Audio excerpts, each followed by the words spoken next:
Il ne vous étonnera pas que le président du Conseil général, entouré des conseillers généraux de la majorité départementale, soit aujourd'hui à côté de Jean-Claude et de son équipe. D'ailleurs, je vous rappelle qu'il y a un peu plus d'un an, c'était en mars de l'année dernière, j'ai eu l'occasion de vous dire pourquoi il me semblait important que Jean-Claude Pérez devienne maire de Carcassonne. Il est bien évident que sans la tricherie électorale, j'aurais pas à le redire aujourd'hui, puisque Jean-Claude aurait été déclaré maire de Carcassonne. Je me réjouis de l'esprit d'ouverture dont a fait preuve Jean-Claude pour composer sa liste Carcassonne pour tous.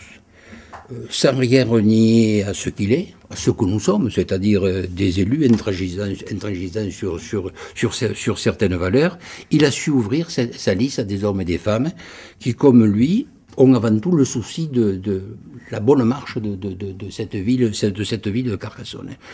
Sans pouvoir citer tout le monde, je me réjouis, je vous le dis, de ce que Madame Vincent, dont on connaît l'engagement au niveau du social, de ce que René Escourou, dont on connaît le savoir-faire au niveau du développement économique, ait fait le choix de rejoindre cette liste. Avec eux, mais avec Alain, vous savez qu'il ne peut pas être là, avec Henri, avec Marilyn, avec Michel Cornuet, et avec tous les autres, on va, je pense, enfin faire décoller Carcassonne l'endormi.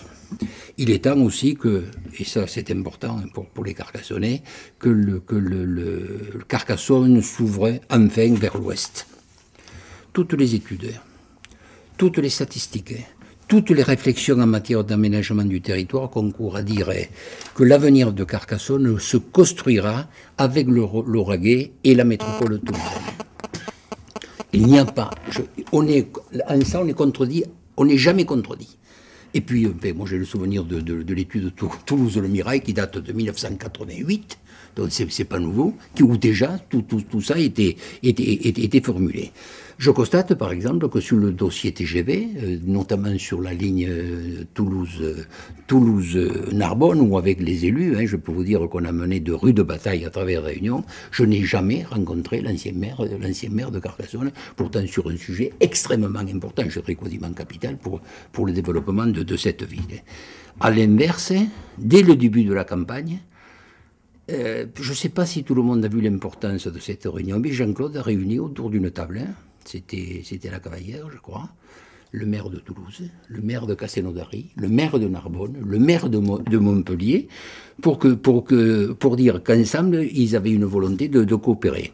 Je dois vous dire que cela, pour l'avenir de Carcassonne, a beaucoup plus d'importance que le passage d'un responsable national, fut-il président, secrétaire national de l'UMP, c'est beaucoup plus important pour l'avenir de Carcassonne. Je vous rappelle, entre parenthèses, mais si j'en crois vos colonnes, c'est qu'à l'occasion de cette réunion a été évoqué un argument pour voter contre Jean-Claude et sa liste sur l'hégémonie socialiste dans ce département.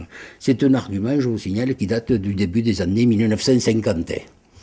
Depuis 1950, c'est un argument que j'entends développer. Je vous signale que, enfin, vous étiez présent certainement, ça a été largement développé par l'ancien maire de Carcassonne, mais aussi par l'ancien candidat battu aux élections législatives dans le Narbonnais.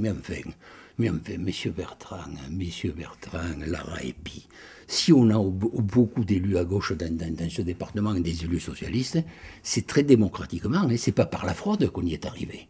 Aujourd'hui, je dis aux Carcassonnaises et aux Carcassonnais que cette fois, ça doit être la bonne, qu'au-delà de tous les états d'âme, au-delà de toutes les considérations partisanes, ils doivent dès dimanche voter contre la fraude, voter pour le changement, voter pour que Jean-Claude Pérez soit le maire de Carcassonne, et puis ensuite voter pour la liste Carcassonne pour tous, composée d'hommes et de femmes de grande qualité venant d'horizons différents.